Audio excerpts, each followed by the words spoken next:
violence prevention in the city of Oakland. This is a relatively new shift for me. We've been Oakland Unite for some time. Over the course of the last 15 years or so, the city has made a really deep investment. And by that, I mean the residents of our city have put funding directly into community solutions to affect violence in Oakland. And I'm very proud to be part of the team that gets to do this work. And we do it with an equity lens without necessarily even having been that conscious of choosing it, because we know that the people who are involved in and victims of violence in our city are disproportionately Black and brown. And so we do that work to make sure that they're getting deeply served with the funds that are given to us by our city residents.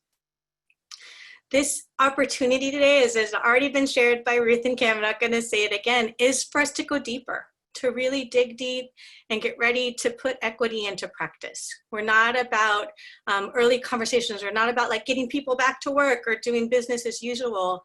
We're about doing the work that we need to do ourselves to really have a system that's set up to bring out the most equitable outcomes that will address the disproportionality, that will address those disparities. And I'm so excited to be bringing to you today this amazing panel of folks.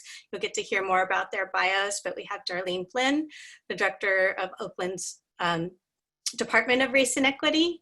We also should be having joining us soon Shakirah Simley, the director of San Francisco's Office of Racial Equity. And also Jamila Henderson, who I'll introduce just in a moment, one of the senior associates at Policy Link, who does this amazing work around race and inclusion.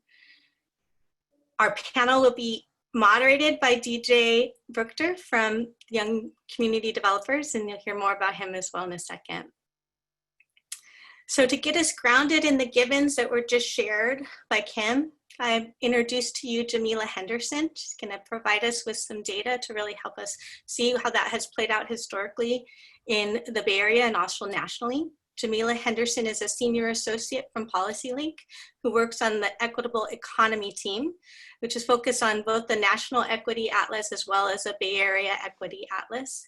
And she is part of using data to advance equity and inclusion. So welcome, Jamila. Great. Thank you so much, Jessie, for the introduction and for inviting me to be a part of this conversation. So I will be sharing how data can support our collective work in addressing systemic inequities and as well as provide some context on the state of equity in the region and in Oakland for our conversation today. Thank you, Valerie, for the slides. Perfect. So at Policy Link, this will look familiar. We've been talking about equity, but at Policy Link, we define equity as just and fair inclusion into a society in which all can participate, prosper, and reach their full potential. This idea of equity is really front and center to the work that we do at Policy Link, and it's the driving theme really of the Bay Area Equity Atlas as well as the National Equity Atlas, which are data resources for tracking, measuring, and making the case for racial equity and inclusive prosperity. If you don't mind going to the next slide. So the Bay Area Equity Atlas was created through a partnership of the San Francisco Foundation, Policy Link, and the Equity Research Institute at USC, which is formerly known as PEER. And it was launched last summer, so it's fairly new, and it includes data for the 9-county region, the 5-county region, and then smaller geographies, including counties and cities and unincorporated areas. And the Bay Area Equity Atlas was really developed as a tool for local leaders that needed disaggregated data to advance equity campaigns. It includes 21 indicators that mostly grassroots organizations on our advisory committee had really lifted up as indicators that would be useful to their work. And these indicators are organized on the site under the People, Place, and Power framework of the San Francisco Foundation. Next slide, please. Thank you. So the National Equity Atlas is our original data tool. And it was developed through a partnership again with the Equity Research Institute at USC, and this was back in 2014. And it's similar to the Bay Area Equity Atlas. Sorry, got distracted by the chat. It's similar to the Bay Area Equity Atlas, but includes data for the nation, for states, large regions, and large cities. And it actually has a different set of indicators than the Bay Area Equity Atlas, although there is some overlap across the different tools. And then I should also note that we just refreshed the National Equity Atlas and launched it today. So it includes new analyses, a few new indicators, including a racial equity index, and it has a whole new look and feel. And there's a piece about the National Equity Atlas in the Atlantic today that, if you have time, can check it out. But it has a whole new look and feel, and it's a lot of work. Really exciting to be launching the newer version. Next slide, please. So what's unique about both tools is that the data is really deeply disaggregated by race, gender, income, geography, nativity, and ancestry when possible, to really reveal how all groups are doing on indicators of equity, so that we can provide local leaders with the data that they need to advance equitable policies. These tools not only highlight the issues, but include the drivers behind the disparities that we see, and also provides policy solutions lifted up by those closest to the work. And then the Bay Area Equity Atlas also incorporates stories alongside the indicators whenever possible, resident stories about their experiences. So I'm not going to go deep into these tools, but I did want to highlight just a couple data points that reveal inequities that many of us have known, know, and have spoken about, but which the coronavirus and centering of Black lives has really made clear. And in doing so, I will also touch on some of the root causes of these disparities that we're seeing, which again, you can find on the Atlas tools. Great. So this is rent burden. So we know that households in the Bay Area pay far too much for housing, and many are considered burdened. And rent burden is defined as paying more than 30% of income on housing costs. So what we can see here is that over 60% of Black renter households and over half of Latinx and Native American renter households pay more than they can afford in housing costs. And this is compared to just 41% of white households who experience rent burden. So these are large disparities that we are seeing, which really stem from a number of factors, including lack of affordable housing production, skyrocketing housing prices, as well as stagnant wages for low-income workers. People of color are also overrepresented among low-income renters, due in part to a long history of racial segregation, which I'll expand upon a bit in the next slide.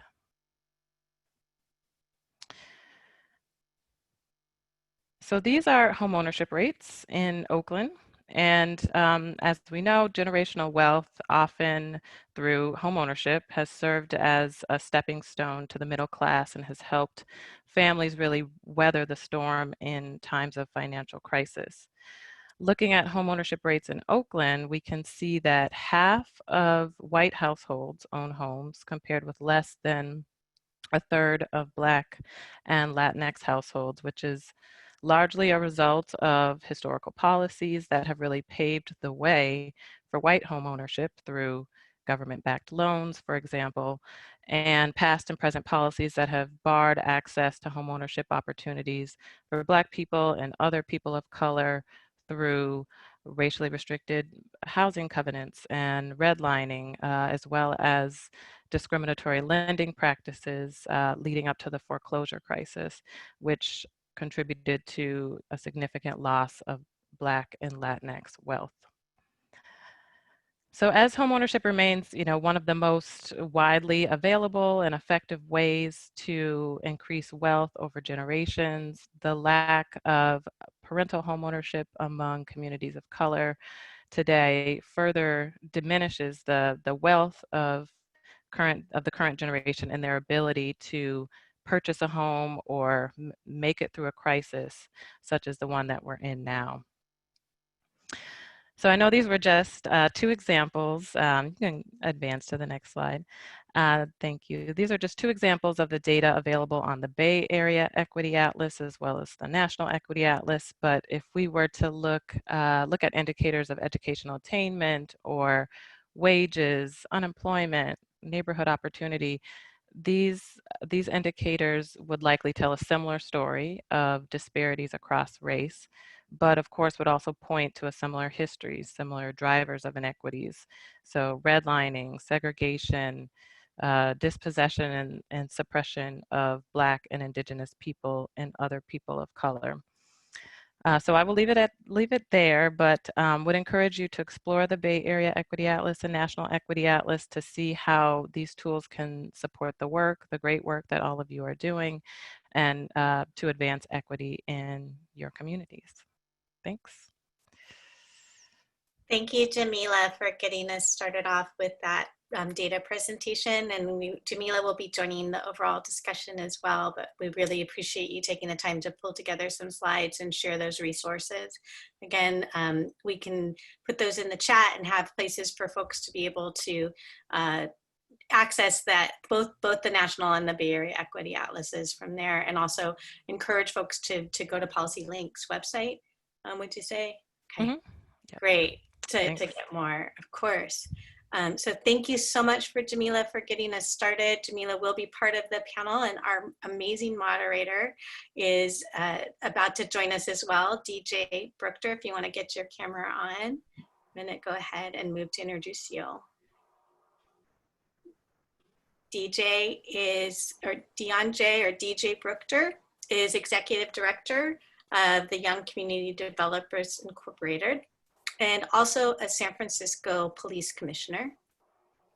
Young Community Developers is an education, training, and employment placement service provider serving San Francisco's underserved Bayview, Hunters Point community residents with a lot of success. So welcome, DJ. If you could join us now. Yeah, absolutely. There you are. There he is. Great. For some reason, I wasn't seeing you, but I see you now. Yeah, you must have it in speaker view. Take it away. No, absolutely. And thank you so much, Jesse. Thank you, Jamila. I want to say thank you to Kim, say thank you to Ruth. First and foremost, I think in terms of this panel and grounding us, I want to start, I want everybody here to know that I am a Black male. That's the lens in which I want to come and have this direct conversation and start this panel off. I also want to state, I don't think it's by any accident, understanding the Black community, that it has been our women who have been the pillars in our community. So I have to express how elated I am to see three beautiful Black women on this panel. And I'm just excited to even be a part of it. So I wanted to make sure I put that plug out there. And one of the things I saw in the chat, someone was talking about the conversation around wealth. And I'll share briefly that our organization here at YCD aims to break the cycle of generational poverty. So I also want to bring that to this discussion and conversation today. But enough about me. I'm excited. So first and foremost, we have Ms. Shakirah Simley, who is the Director of Office and Racial Equity here in San Francisco. Shakirah Simley is a well-seasoned organizer and community development strategist with over 15 years of experience working on social justice and equity policy initiatives. And I also happen to know personally, she makes a phenomenal charcuterie board as she really looks at food and social justice as well too. So happy to have you here, Shakirah. This is my second time having an opportunity to meet Ms. Darlene Flynn, who is the Director of Oakland's Department of Race and Equity. Darlene has more than a decade of experience implementing systemic change and increasing racial equity in city government. She was on the ground level in developing the Race and Social Justice Initiative in the City of Seattle's Office for Civil Rights. and they both are founding directors in their respective cities on these initiatives. So I want to say welcome Darlene, welcome Shakirah. It was phenomenal to hear from Jamila as well too, who we're going to pull into this discussion. But I really wanted to start off, and I shared with you guys the fun part about being the moderators. I get to ask questions. I get to ask questions. And I think one of the questions that I wanted to ask today, and we can take about a minute and a half to share, just share your why.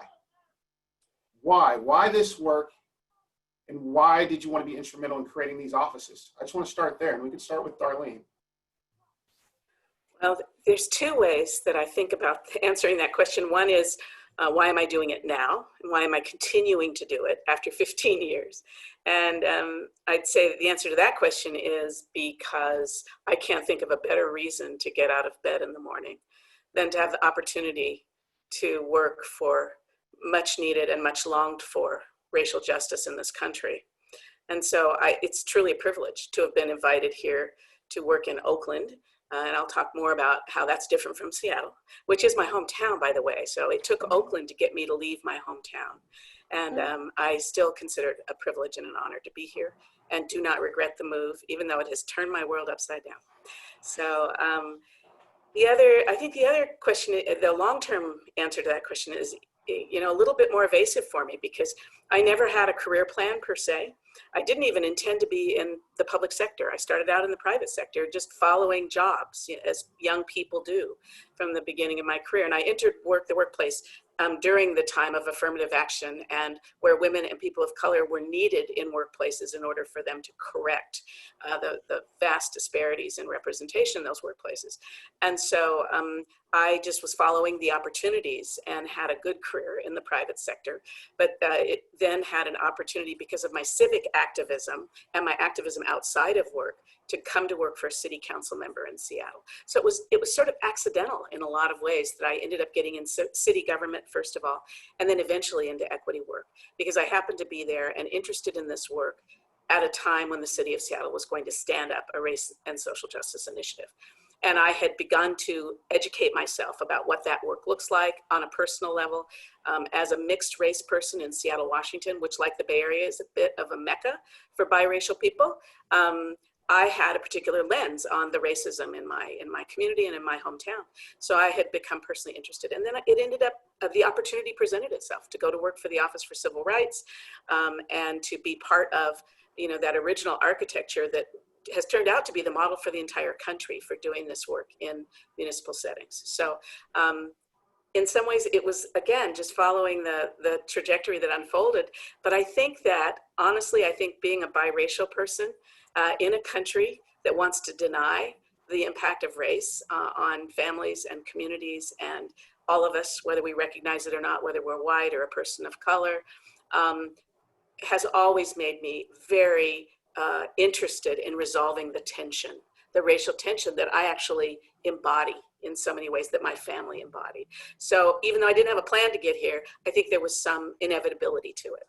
And as the opportunities arose, I stepped into them. Absolutely. Well, I can definitely share with you. I'm seeing in the chat that the folks out in the town are happy to have you. So we're happy to have you here in the Bay Area, and hope you continue to do the great work that you're doing. So same question. Let's bounce it over to Shakirah. Same question. I think so often when we have these panels and we have discussions, we always talk about the how, but I'm just an individual who's very interpersonal, and I always ask the why. So if you can just follow up, same question. Thank you, Commissioner Brookter, and it was really great to hear from you, Director Flynn.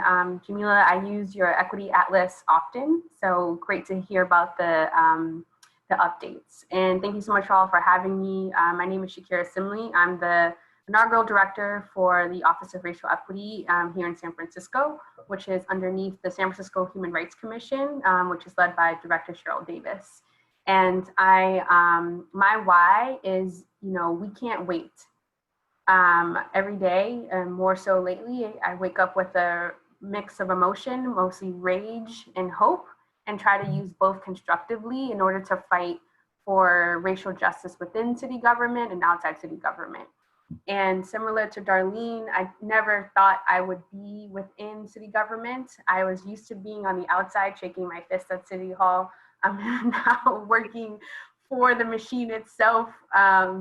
I think, you know, I've made peace with that in order to make the change that we want to see.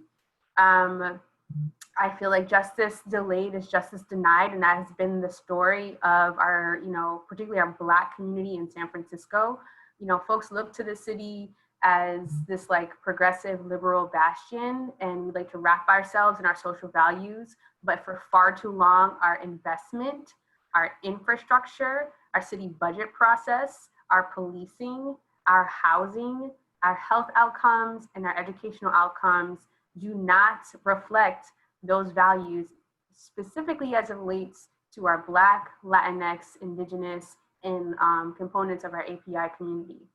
And that is deeply unjust. And like I said, we can't wait.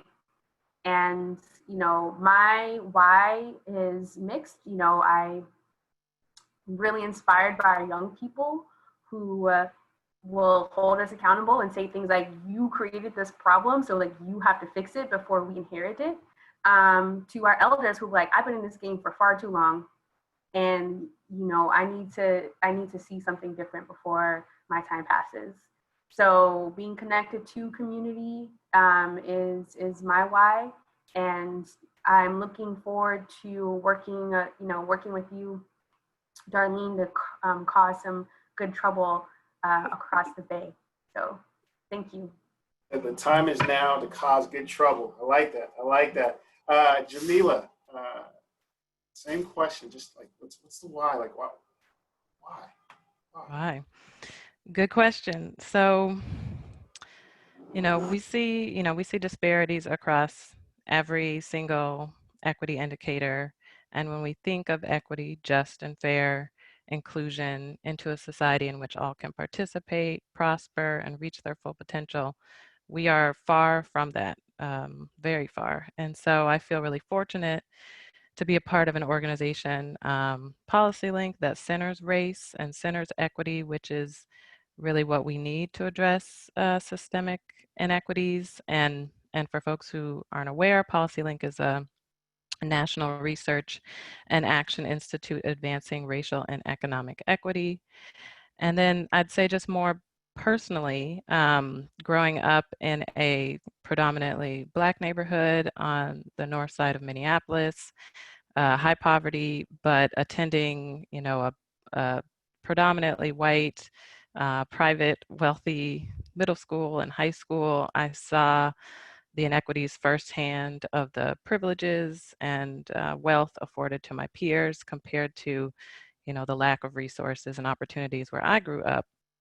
And so just, I think you can't unsee that, you can't unknow that. So just wanting to be a part of efforts to address those disparities. We're so glad that you're here, and thank you for the work that you do. You know, I myself, middle school and high school, growing up in the Central Valley with predominantly Caucasians, you know, at my school. And one of the things that you touched on, Jamila, is you began to use the word systemic.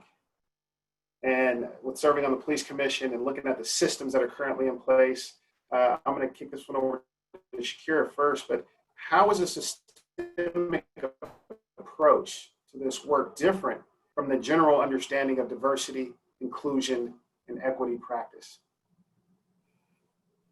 A systemic approach to this work, number one, acknowledges white supremacy and rooting out anti-Blackness. Like, if we can't start there and lead with race, then what's the point? Secondly, I would say that we have to target, like, I think, you know, folks, when we're thinking about and talking about racism, and I would say that this is important, they focus mostly on the interpersonal acts of racism, which then I think leads into thinking about, well, I'm a good person, right? So since I'm a good person, I can't possibly be racist or be part of a systemic system. And it's like, actually, your personal goodness has nothing to do with that. And at least through the Office of Racial Equity in San Francisco, I want to make sure that we are targeting these key institutions and systems that keep perpetuating these inequities, regardless of individual behavior.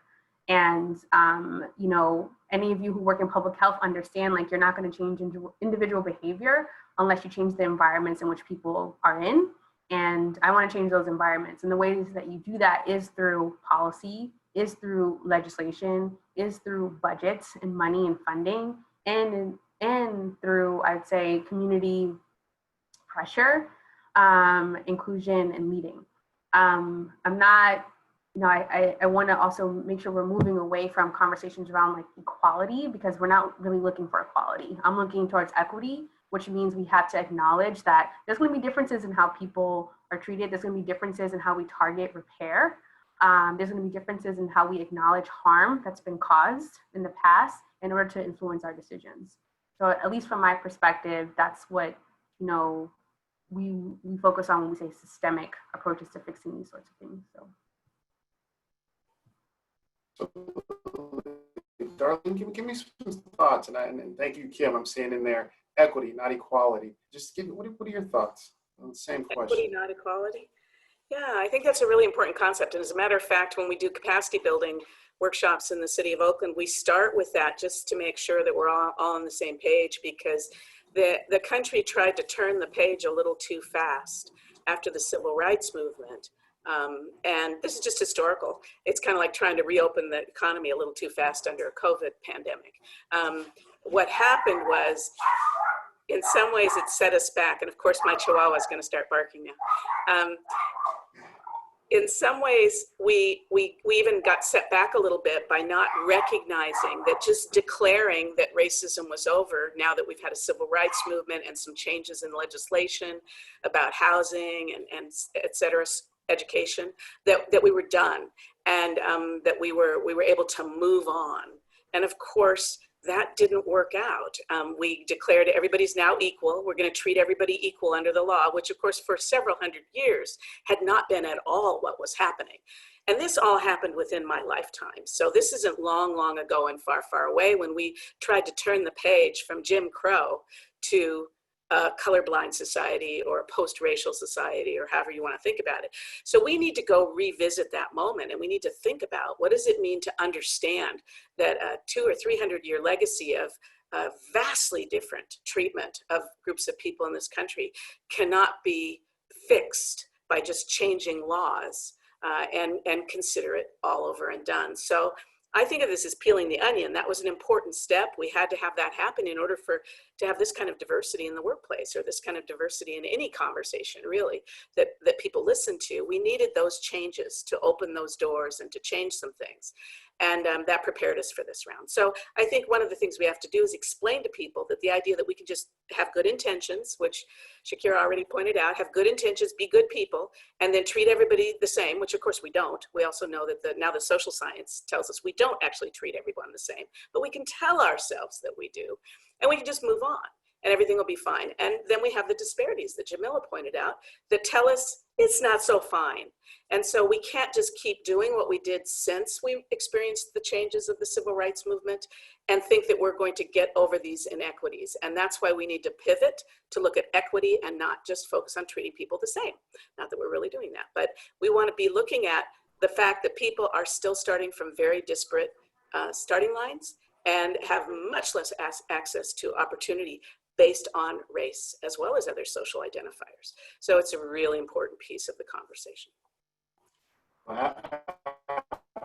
Absolutely, and that's something that's constantly coming up in the chat as well too. I always just refer to the work that we're doing here in San Francisco and Baby Hunter's Point, just as Maslow's hierarchy of needs. The basic necessities and needs have been so far exacerbated, of course, with COVID-19, but to Darlene's point, it's been going on for centuries and for decades. And I think one of the things that Darlene pointed out for me that I'm gonna kick over to you, Jamila, is she talked about this ideal, and I love it, of peeling back the onion.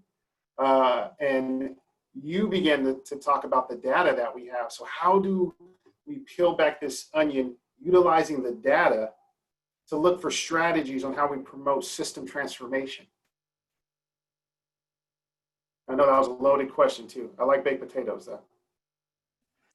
Yeah, no, that is a good question. So one thing I know that we do at PolicyLink is we make sure that we center those who are really closest to the issues and closest to the work to be able to come up with the solutions. And so that really, inherently what people already know is those who are being affected know is correct is something that we should push for and lift up. And oftentimes, however, anecdotal information or data may not be enough for to convince someone on the board of supervisors or city council. And so I think that's where data can serve as can be supportive in that way, and especially data that's going to really break down, not going to show that everything looks rosy if we're looking at averages overall, but really disaggregate the data by race, by gender, income, whatever it may be, geography, so that that information can really support what local leaders and what local folks already know. And we do list a lot of our strategies on the Bay Area Equity Atlas and National Equity Atlas sites, so that we're not just putting the problem out there when we're looking at disparities, that we also have solutions that can go along with those and highlighting those that have actually been working. Absolutely. No, thank you for that. And I think sticking along the lines of solutions, and that's a lot of what we're kind of seeing in the chat. I think a lot of us, as Shakirah stated, Darlene has stated, as Jamila stated, a lot of us are just sick and tired of being sick and tired. And so one of the questions in the chat, I think that's a good one, and I'll kick it over to Darlene first, is and it actually addresses kind of what I was talking about a little bit earlier as well too, but what are the solutions addressing the lack of basic needs not being met in marginalized populations? Maybe if you can talk about what your office is doing to just meet those basic needs that we have for our communities right now. And that question was for me? Was that directed to me? Yeah, we'll go with Darlene first. Yeah. Sorry, you're breaking up just a little bit, so I'm watching your lips. Yeah, I think that what we have to realize is that we have an opportunity here to look at the whole thing differently. We have to recalibrate how we think about the problem and the disparities and what our strategies are. And I think one of the most important things about that is thinking about outcomes instead of inputs. So we do a lot, and this might be a good time to put up that slide, Valerie. I brought a slide and to just talk about the shift that we want to make. That government has become, particularly more progressive governments like Oakland, for example, have become very good or very determined to address services that address downstream needs. And those are really important things. And so that's what's represented here on the right-hand side. And we have all of the services, and Oakland has a really robust human services industrial complex that provides a lot of services to people. But I'm not sure that we have historically necessarily focused as much as we could have on outcomes. So when it comes to these services, we want to improve them from an equity standpoint, which means that we want to start to pay attention to, are we serving the right people? And are we, by right people, I mean those who are most impacted by racial disparities? Are we lifting from the bottom, not the middle? Are we getting to the people who are most likely to fall off the bottom rung of the ladder, whether it has to do with housing or workforce opportunity or whatever the case might be? Are we actually reaching the hardest to serve people in our community? And how do we know that we're making a difference in their lives? So this is a shift in this area to more result-based accountability around our programming that helps us find out whether or not these kinds of safety net approaches are really making a difference. And then at the same time, because this is very, very important, sometimes there's an analogy that goes along with this stream idea that we're pulling babies out of the stream. You know, we're having a picnic by the stream and suddenly babies are floating by in the river. And so we jump into action and we start to pull the babies out of the river and we start to save their lives and we start to, you know, get other people to come help us pull the babies out of the river and give them resuscitation if they need it and help them get through it. But at some point we want to ask ourselves the really powerful question of how are those babies getting into the water? Because we pretty soon become overwhelmed, right? So we want to look upstream and we want to look at policies and programs that achieve opportunity and community conditions, that's already come up today on the panel, for all that support equity outcomes at the population level. So then we start looking at our systems that are directly impacting communities negatively at this time. Most of these have been stated here on this slide in a positive: access to living wage jobs, reform criminal justice system, affordable housing, high quality educational system, et cetera, et cetera. We want to start to fight for those things so that fewer babies end up in the river. And then when you go way upstream, you get to this long-term vision that we have to be living in a society of changed institutions and systems that have eliminated all barriers to equity and installed result-based accountability through all practices. And that is a much longer-term goal, but that is what the movement, I believe, is now definitely focused on, and that is so exciting to me because we fought a lot for the right services. We need to fight for the right system, and that is going to take a complete reimagining, not just of police departments, but of all of our systems. So that's how I would approach that question. No, absolutely. And I think same thing, Shakirah, and just maybe some of the things your office is doing in San Francisco, but just what are the solutions, again, addressing the lack of basic needs, not being met in marginalized populations?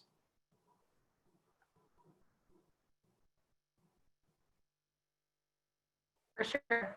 And then for that context, Darlene and I really appreciate that. We have a similar human services industrial complex and nonprofit industrial complex in San Francisco. And I apologize if my internet is a little unstable. That is what the disparities that we've been looking at. And one of the mandates for the Office of Racial Equity here in SF is to force greater racial equity within our city budget and spending. And through our recent analysis, we see how inequity is just baked in there so neatly, and like no one's challenging that. So for example, when it comes to funding for Black-led organizations versus white-led organizations, right? The large piece of the pie in funding these services go to folks who necessarily may not have a deep connection to community or really understand or have the cultural competency to solve some of these problems, yet they're given the lion's share of like funding and resources to do this work. Particularly when it comes to things like housing and homelessness, which is really problematic. We see disparities in how, forcing departments to disaggregate that data by race and gender so we can see outcomes, as Darlene has so eloquently said, and saying like, yes, you may have an equity program, or you might have something that you're doing on behalf of, Black and brown communities, but how do we know that's actually working? Who shows up to this, and how many people have been lifted out of poverty? How many people have graduated from high school? How many people have we stopped the cycle of incarceration? And people can't answer to that, right? It's like, okay, well, folks had a few hours of after school programming and got a hot meal, and that's not sufficient. Also, I'd like to say that from our office, COVID has really put this in high relief. And for the past, for 16 weeks, I was deployed at our city's Emergency Operations Center, pushing our disaster response to make sure that we were paying attention to our Black and Latinx communities specifically, because we saw very early on, due to the social determinants of health, who would be disproportionately getting COVID, so COVID cases, transmission, hospitalizations, and death. And at first, folks were like, no, we're just gonna try to make sure that everyone can have testing, or we're just gonna try to make sure that contact tracing is generally available, or we'll have general flyers that we put in certain neighborhoods. And then we're like, that's not enough. That's not enough. So we've been really pushing hard to make sure that when it comes to, testing resources or face coverings or PPE or multilingual contact tracing, or having nurses of color who are having these interactions with community, that's there to help face this pandemic, and understanding that that's just a touch point for community. Like, how do we follow up with care? How do we make sure that people are connected to our health system? How do we make sure that we're not overburdening people and making it easier for them to get what they need for themselves and their family? And how do we also recognize, for example, another thing that we've been pushing, we know that essential workers are overwhelmingly Black and brown. And how are we going to reopen the economy? That's the lifeblood of our economy. If we're going to reopen based off of these racial disparities. Lots of conversation we've been pushing to try to make sure, at least with the COVID lens, what our office has been pushing for. And we created a COVID recovery and response toolkit, which I share in the chat for everyone to see, which we put forth some very solid policy recommendations for what local governments, organizations, and municipalities can do to bring a racial lens to the COVID response. So I'll share that in the chat, but there's a whole host of things that we're working on, but that's just one piece. Thank you. And DJ, could I add? Yeah, no, please. I was going to get to you too, Jamila. I absolutely wanted to hear your take from the Policy Link lens, and big shout out to your director, Angela Glover-Blackwell, and all the work that she's done. But no, absolutely. Please, Jamila, please. It's really just echoing what has already been said so eloquently by Shakirah and Darlene, but just want to emphasize that any strategies should really center race because the disparities are rooted in intentionally racially discriminatory policies. And for that reason, you know, the solutions can't be race neutral. And just wanted to add that piece. No, absolutely. And thank you for uplifting that. And then we're going to take a little bit of a pivot, and I'm going to start with you, Jamila. Thank you to folks that are in the chat. There's been a few books that have been sent out in terms of links for folks to follow up. One is White Fragility. One is How to Be Anti-Racist. But one of the questions that kind of came from folks in the Q&A or in the chat, Jamila, is what tools or practices can our allies take on to help with the work? And I'm going to be even more specific because in the chat, it says specifically those who are Caucasian, those who are white. Like, how can they assist, or what can they do to assist us as allies with this work? Just get your thoughts on that. That is a good one. I wonder if I can punt to Darlene or Shakirah while I collect my thoughts on that one. Yeah, please feel free. Take your time. Take your time. I think it's definitely, to me, you know, it's one of those real questions, right? I can share here in San Francisco, we have some politicians that have been very unapologetic about reallocation of resources and making sure that it gets to Black communities, and really asking our allies to show up at all times. It's one thing to show up when something's going on around police brutality, but we want folks need to show up when we're having crimes and things are taking place in our own communities as well too. So it's not to show up when there's a movement, but to stand with us and stand by us at all times, right? So that's just one, at least, piece from kind of my lens, but I just want to give you guys a little bit of time to kind of sit with that. But no, please feel free to jump in. Okay. Well, there are a lot of layers to thinking about how to build solidarity and how to build support and political will for moving change forward. That's part of the work. It's got to be part of the strategy, because if equitable attitudes cross-racially were going to naturally occur, they would have, and they haven't, as demonstrated by our outcomes. So we've got work to do there. And I think, first of all, is to acknowledge that most people are starting from a place that they're not particularly well prepared to be good co-conspirators or accomplices. They have been miseducated about race. They misunderstand and have been told over and over and over again a completely false rationalization for the racial inequities that are being experienced in our society. And so a lot of it starts, at least in my work, with re-education and inviting people into a deeper and more meaningful conversation. And we start with the brave and the willing, and we work out from there. We don't necessarily start with the people that are already have their long list of objections and counter arguments.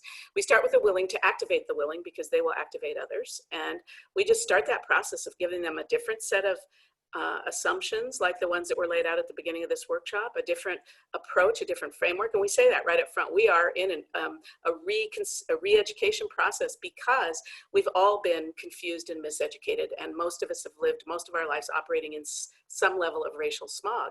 So we got to clear that out, and we clear that out with information, and data really helps, but also history. So we lean into history because our teaching of history in this country has been so incredibly limited, one-sided, and has reinforced racial stereotypes about people of color primarily, which is then used to justify poor outcomes for people of color in our society. So we just put all that on the table, and people wonder why we have to do 15 hours of capacity building with our equity teams before we launch them.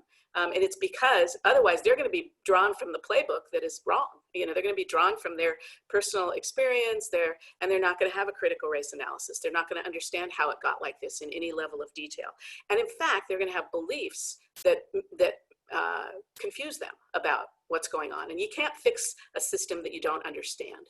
So I think that for most people, that's a real beginning. And of course, people who come into the work in the city of Oakland, and we have quite a few of them actually, and I'm so grateful for that, who actually already have this critical race analysis because they are activists in their own right and they've self-educated about these things. I love seeing all the books that are popping up in the chat because that's where it begins. Read some. 15 years ago when we started this work in Seattle, there was very little popular education about racism 15 years ago. It has changed so much since then. There's just like a new book, a new TED Talk, there's so many ways to get more educated about race and how it works in this country than what you were given. So we really lean into that and we remind people that it's not their fault. Who knows if it is or not, but we don't lean into shame and blame. We lean into taking responsibility and re-educating yourself, so that you're prepared to take a different kind of action and understand the problem differently. And it's actually some of the most fun part of the work for me. Absolutely, Darlene. I think you're spot on. I remember being in high school my sophomore year, and my history teacher, who did not look like me, had glasses, was born in the 50s, he had a little tail in the back. But what he shared with us, he said, is if you don't understand history, you're doomed to repeat it. And a lot of our history are in books, and it's making sure that we're educating ourselves and having these types of discussions and being able to be open and honest about it. But it looked like Shakirah was going to lean in a little bit. She had something that she wanted to add to it. So please feel free, Shak. Thank you. And I would definitely agree with Darlene's comments. I would say that, this question is difficult for me right now, to be completely honest and transparent, because I know a lot of folks are waking up right now. And it's like, where have y'all been? But, if you're waking up and you're here and you're ready and activated, then that's great. I also want to be conscious of the fact that right now, Blackness is trending. And long after the little Black Instagram squares, long after the performative shows and statements of solidarity, long after kneeling in kente cloth on legislative floors and things like that, we need to make sure that we're still centering and leading with race and rooting out that anti-Blackness. We have to. And that means a number of things for white folks. It means sitting in discomfort often. These are conversations that you may not be prepared for, but there's been so much ink spilled and so many amazing videos and art and culture materials that have been created to educate you. So start there. And I would say, please do not rely on Black and brown people to do that work for you, because that's another form of oppression and it's very exhausting. So start with yourself, start with your family, start with your friends, start at your kitchen table. I have a background as a food justice activist, and I've also often used the intersection of race and food to hold these hard conversations. And that's always a great place to start. I would also say that doing the sort of actively anti-racist work means risking things. Darlene used the concept of being a co-conspirator or an accomplice. And that means that you're gonna have to give up a lot in order to really show up and understand and give up your privilege, right? It means maybe, giving financially until it hurts. It may mean that, you don't have a say in how something is shaped. It means that maybe, you have to be quiet sometimes. It may mean that we have to be really intentional with our hiring and recruitment processes.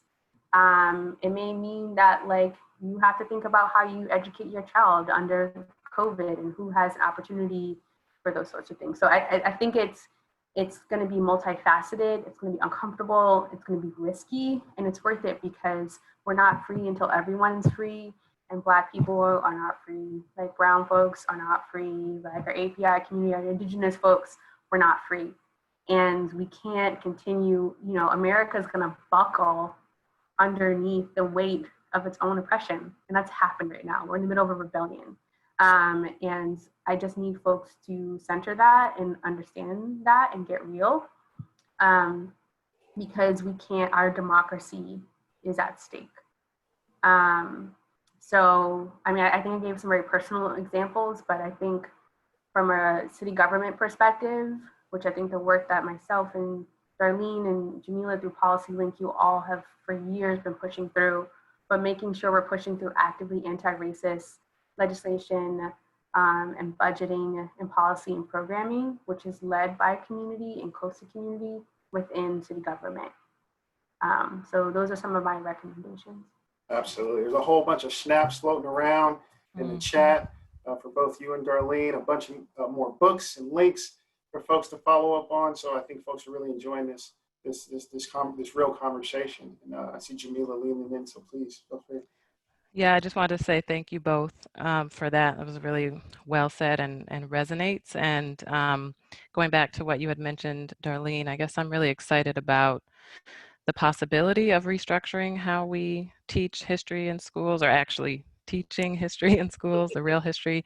And although I'm not aware personally of any you know, what's happening in terms of specific efforts, I know that there has been, you know, a lot of public discourse on the importance of teaching the full history, whether that's, you know, redlining and racial housing covenants and all of that, and starting at a very young age, K through 12, going into college.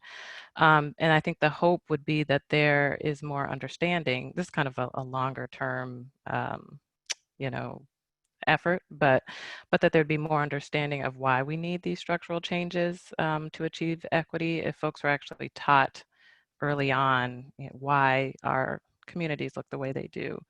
So I just wanted to echo that, and thinking of you know, making the case to a city council or a board member or other folks. I don't know if this is the right approach, but sometimes we have to put this in dollars and cents. Thinking of, you know, renters, for example, we have an analysis on the Bay Area Equity Atlas and the National Equity Atlas.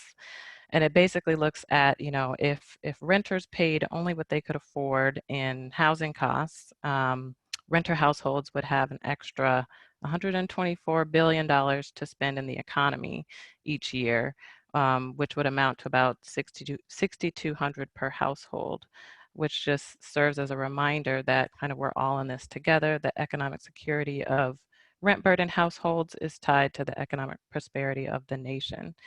And so just, you know, that's just another way to think about it for folks who can't get behind the real moral side of it, which we all need to, but the economic approach is another way to pose it for folks who aren't quite there yet.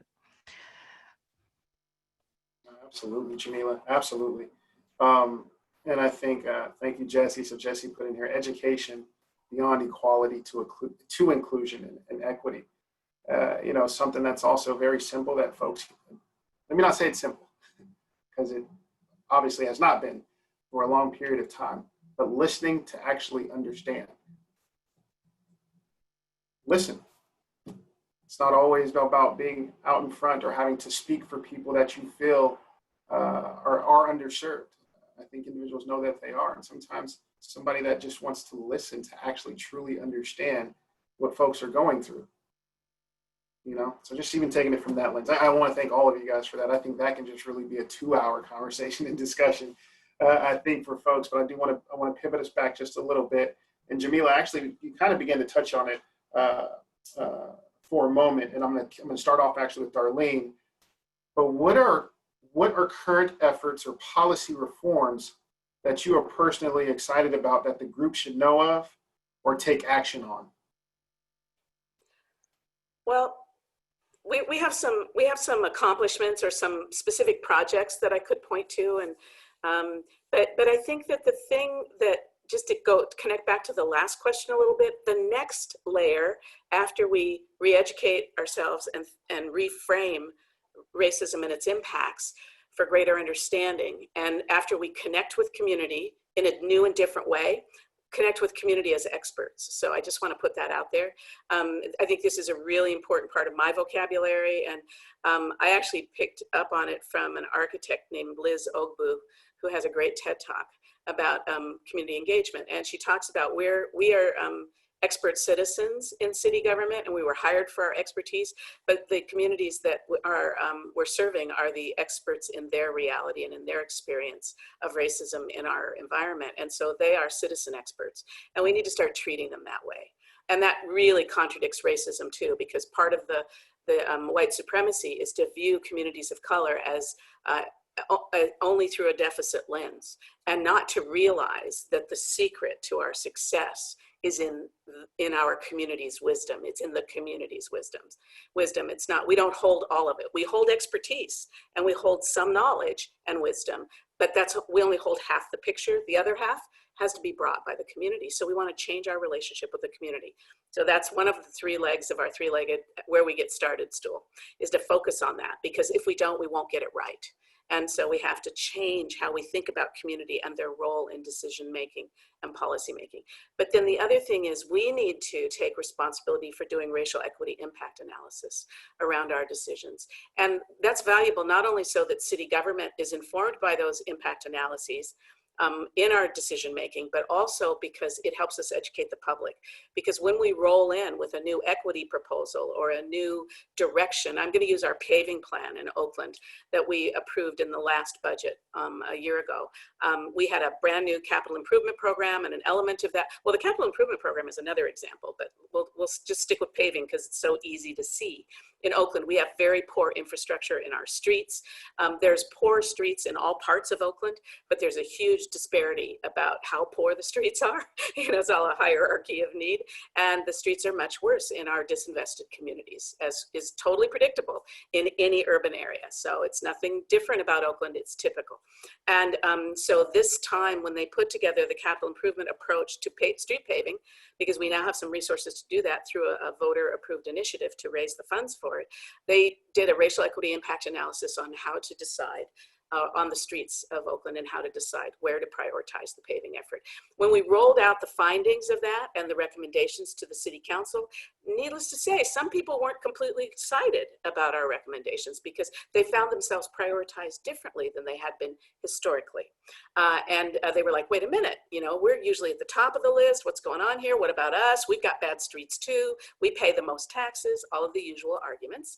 And that analysis that we did was critical to explaining to those parts of the community. We didn't need to explain to the flatlands in Oakland why we were doing what we were doing, but to those parts of the city of Oakland that didn't understand why we were doing this equity pivot and changing our investment priorities around street paving, we had a full-blown analysis to share with them. It wasn't the easiest conversation to have, but I have to say our Department of Transportation did an excellent job of meeting the moment. And part of the reason they were able to go out into the community and have some tough conversations was because they had some really good analysis to fall back on. They educated people about disparities in the city of Oakland, that people who never go to our people of color and our Black and Latino neighborhoods, they don't even know what the differences are. They don't know what the disparities are. The analysis helped to educate them about the disparities that they don't see on a day-to-day basis because they stay out of our communities. They don't come there. There's no reason for them to go there. So they had to go on a bit of a journey with us. And as a result of the amazing analysis that the department did, the proposal held together under some fairly substantial pressure, about it from various locations in the city. They were able to defend the position and they were able to pass that paving plan in an equity framework. And it was a big pivot for the city of Oakland. But the analysis made the difference. It wasn't just, we're doing the right thing. You know, this is the right thing to do. We just know it's the right thing to do because the streets in Deep East Oakland or West Oakland are bad. That's true. I mean, anybody driving around can see that. But we actually had laid it out for them in a very analytical way, which goes a little bit to making the business case and being able to use data to back up an argument in a way that changes the tone of the conversation and permits deepening of our citywide understanding about what's at stake and why it's important. Oh, absolutely. Thank you for that, Darlene. And something I hope you all took out of that I took out as someone who grew up in Southeast Fresno, actually started off in Southwest Fresno, which was predominantly Afro-Black, to being here in San Francisco, in the southeast part of San Francisco, to doing work in East Palo Alto, to doing work in East Oakland and West Oakland, it's nothing different. It's typical. That stuck with me, Darlene, and I hope folks really get that. When we go to these communities, it's nothing different, right? It's typical. So thank you for that. That's how we know it's systemic. You wouldn't see those patterns repeat themselves from city to city to city if it was just because of a few racist leaders or, you know, people that don't like Black people, or if it was just individual bias, it wouldn't be so pervasive and so predictable. Absolutely. No, you're right on point. And then just real quickly, I don't know, Jamila or Shaq, if you guys wanted to lean in kind of on that question, just about current efforts, policy reforms that you guys are excited about or that the group should know about or kind of take action on. And then once we answer that, I'll kind of wrap us up and get some final thoughts going. Sure thing. And I think you're really familiar with this, Commissioner Bruchter, but we're having right now a really robust conversation around police reform in San Francisco and connecting that to a roadmap for reparations. So Director Cheryl Evans-Davis of the Human Rights Commission was tasked by Supervisor Shaman Walton and Mayor London Breed to put forth a community process, which we supported to look at reallocating funds from the SFPD, specifically to the African American community. And 13 virtual meetings, and we had over 600 participants later. Director Davis has helped coalesce a set of recommendations for where that money should go and to whom, and that has been really led and informed by community. I think that conversation is going to follow up, I believe, on Monday with Policy Link, and we'll be talking about kind of that roadmap to reparations in San Francisco, and taking a deeper dive and thinking about our police funding and how unequitable that is, and how we can use or reuse, reinvest, defund in some cases to create a better neighborhoods, safer neighborhoods, more inclusive neighborhoods on behalf of our folks who are impacted by police violence. And I would also say right now I'm in the thick of our budget process, which is not pretty. And we're doing a lot of reading and swimming through departmental budgets, but over the next several weeks we'll be having hearings and making sure that we're centering racial equity in that decision making on behalf of the Board of Supervisors. So those are two things that we're really excited about from the Human Rights Commission and from the Office of Racial Equity. And yeah, stay tuned, especially for folks who are in San Francisco, about that work. Absolutely. Thank you That's for that great. work. Yeah, awesome efforts in Oakland and San Francisco. I can just share quickly. In Contra Costa County, we had worked on a eviction risk analysis that found that 12,000 renter households would be at imminent risk of eviction if the county's moratorium expired, and with more evictions to follow. And so this data on the magnitude of the risk helped the Raise the Roof Coalition, based in Concord and serving greater Contra Costa County, successfully urge the Board of Supervisors to extend the moratorium and rent freeze from July 15th through September 30th of this year. And so this was more of a emergency tenant protection policy, and there's still a lot of other protections that weren't met, but it was a temporary kind of short-term win for folks in Contra Costa County. So just want to lift that up, and especially the efforts of the Raise the Roof Coalition that were a part of that. Oh, absolutely. Thank you for that too, Jamila. Man, so it's been such a great discussion.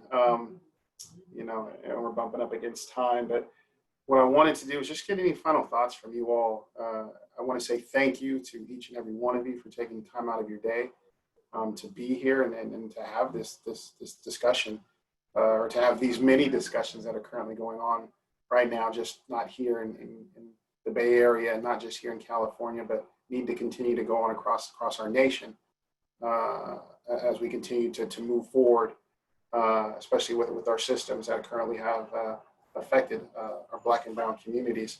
But just one final question: how do you intend to advance equity in your city?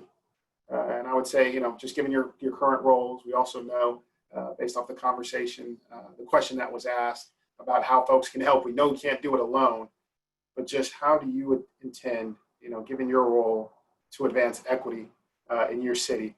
And we can just popcorn style it, whoever wants to lean in.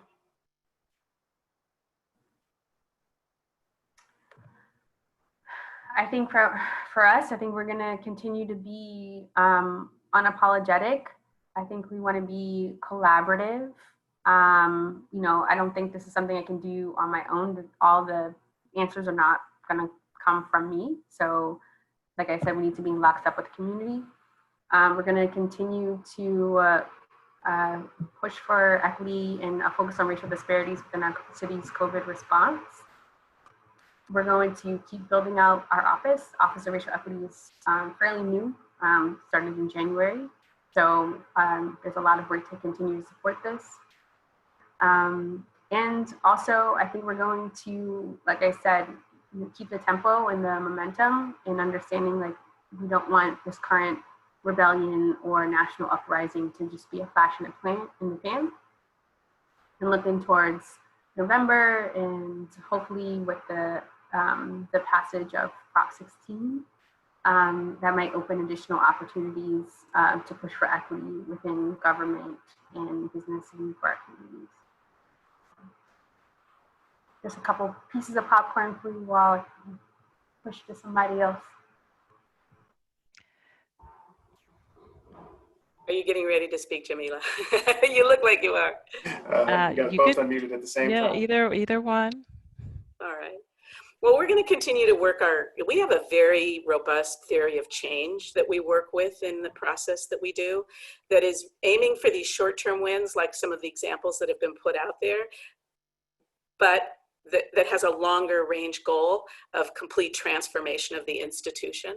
So we're going to continue to work that theory of change and celebrate the short-term wins, the low-hanging fruit that we're able to pluck off soon, recognizing that in spite of the work, in spite of the culture of Oakland and the work that has been done thus far, we have not arrived. We have not realized equity in the city of Oakland, California. And in order to do that, we must transform our systems, and that starts with the city of Oakland. We can't put that much pressure on other systems if we're not doing our own system work. And I'm happy to report that we've got some nice momentum, and I'm excited about the progress that we've made. But it is clear that we are far from done. So we're going to continue to lean in to that message and to expanding the work across the city, so that someday this is just the norm and not something special that we're doing. And who knows, we might not even need a Department of Race and Equity anymore. I don't know, because we're not close enough to that for me to be able to quite see it, but it might be happening sometime in the future. So we're going to continue to keep our eye on that. I think the other thing is I myself am going to be very watchful in the next few months, and I think Shakirah alluded to this also, that we are having a moment right now and we don't want to miss that moment. We want to meet it and make sure that we're adding all the momentum we can as an institution to this movement and this energy that's in the air around justice. We want to be part of that, but we don't want to, and this is so typical in government, but also any large institution, we don't want to get distracted by symbolic gestures and nonsense of looking like we've done something when we haven't. We have to tie our actions and our conversations back to real outcomes, and we have to learn to measure our outcomes in a more meaningful way. And my definition of meaningful outcomes is that the community tells us that they're meaningful, that the communities are experiencing changes in conditions that matter to them and make a difference in their lives. So I'm gonna really be leaning into that, outcomes, meaningful measures, and how do we know that we're getting there? Because getting there is what matters, not what we do, not the program that we stood up this week, not the fancy, great equity report we wrote the other day, but are we getting somewhere? And are people in the communities that we say we're trying to serve with our equity efforts, are they feeling it? So being sure that we're focused on that. And then the last thing is, I know that this audience in particular, I know this audience a little bit because I've done quite a bit of work with the workforce development leadership, Lizandra Dial and so on in the city of Oakland, that we are way under-resourced in this area of providing meaningful educational and workforce opportunities to the thousands of people in the Bay Area that need them. We are so underfunded because of the defunding that has gone on over the last 10, 20, 30 years. So we have got to get beyond our walls too and say, this is a system problem that goes beyond the city of Oakland, and we're not going to be able to fix it locally unless we fix it regionally, and we're not going to fix it regionally unless we fix it statewide, and we're not going to fix it statewide unless we fix it nationally. So basically, this is my call to action for everyone to look at racism in your organization, but also look at the things that are holding inequity in place that are part of our democratic process, part of the decision-making process of the swing to conservatism, and cutting programs that are needed to make a difference, and cutting taxes for the wealthy, and draining wealth from the middle class and the lower working class. And those are things that if you care about equity, and if you care about workforce equity and outcomes around economic security, you got to care about that other stuff too. And you got to be doing your job as an aware, educated, activated, engaged member of this democratic society at both the institutional and the individual level. So that's my plea to all of you. We can't squeeze blood from a turnip. We have got to fix the systems that are holding us back. Thank you. Thank you, Darlene. And I could just add quickly, our role is usually more of a support role in terms of data, but I would just like to continue to, collaborate with local leaders, community folks to use the Bay Area Equity Atlas data disaggregated by race to support their work, advancing racial and economic equity.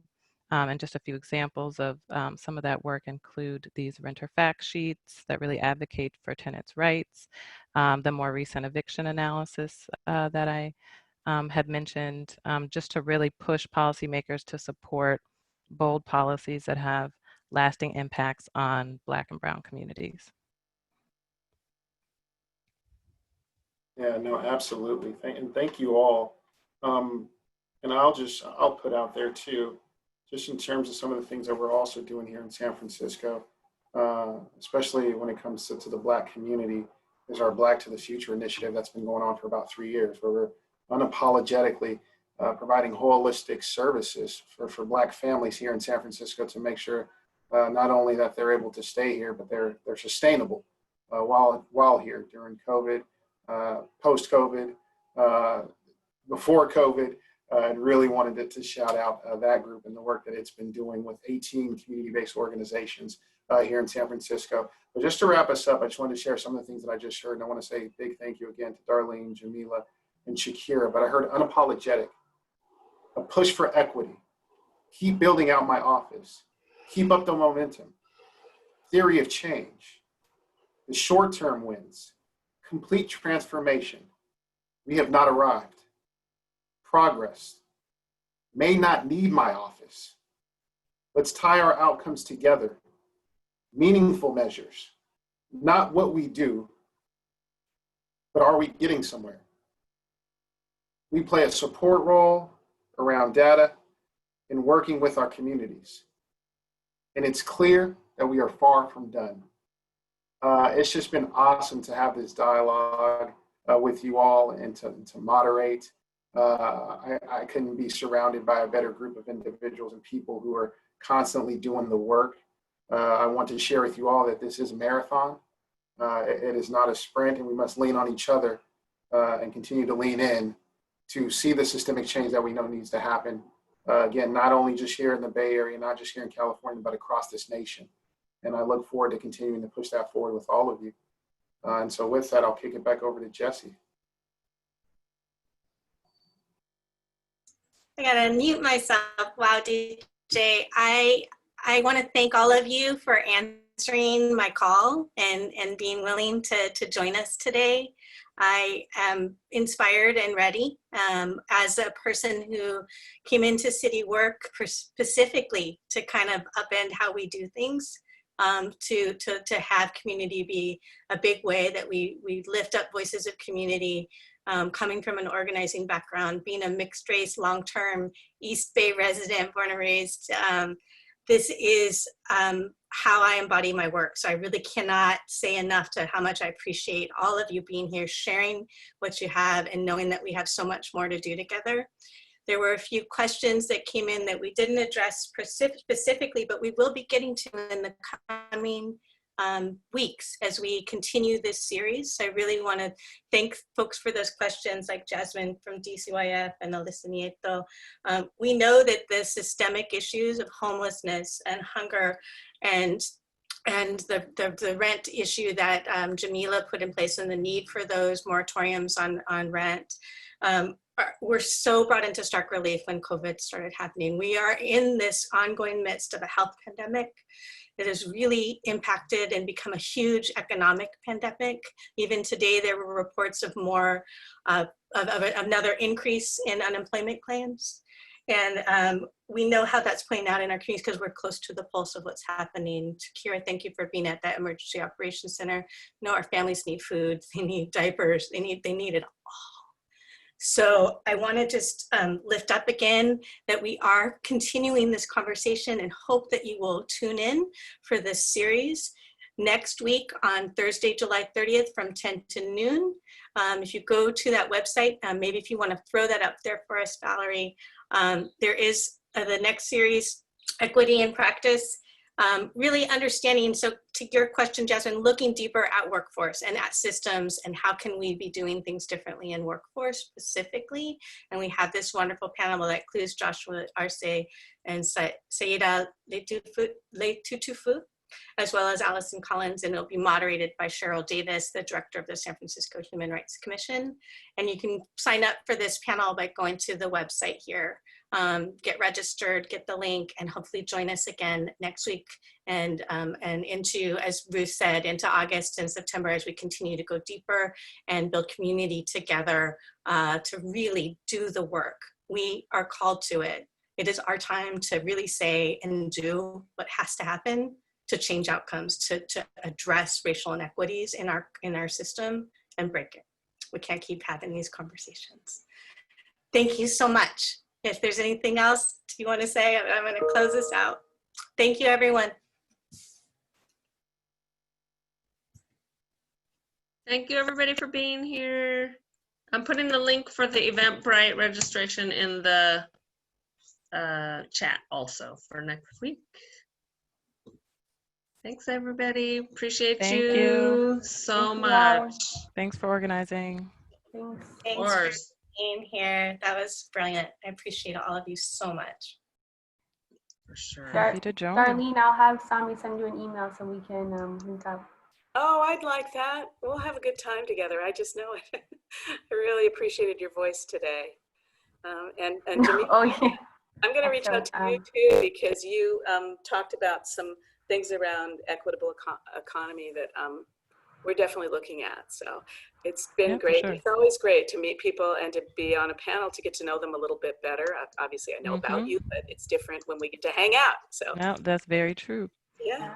And Jamila, I would love to know more about your eminent eviction analysis work, because I think that'll be really relevant here in SF too. So We are recreating it in a couple other counties. So I don't know if it would be helpful to include San Francisco County, but yeah, just feel free to reach out. Well, as you know, we have a real eviction problem in Oakland and a really gross disparity for Black people, representing 70% of our homeless, and our homeless numbers doubled in 4 years. And so it's really serious. And I think I'm going to talk with Shola. We have a brand new housing director, and if you haven't met her yet, she's quite a force. And I think that, yeah, that's another area where we could definitely at least get your advice. If you don't think Oakland is a place of focus for you, we could at least learn from what you did, and we might be able to do some similar work here. I just added the Contra Costa County eviction fact sheet to the chat if it's helpful. Oh, great. Happy to talk more about it. Is that on your website too? It is. Yep. It's That's on the Bay Area Equity Atlas. Yep. All right, good. I'll grab that. So more later. Well, yeah, more soon. Thank you all so much. Thank you. Thank you to the organizers. It really went beautifully. Yeah, You guys, thank you, Jesse. so smooth. You're welcome. Thank you, Kim. Thank you, Valerie. Thank you for being on this first webinar journey with us. It was definitely a bit of a learning curve. So it was a good start. You all did a great job. Thanks. Appreciate the work that you're doing every single day. Thank you so much. You all as well. Take care. Thanks. Have a good afternoon. Bye. Bye. Thank you.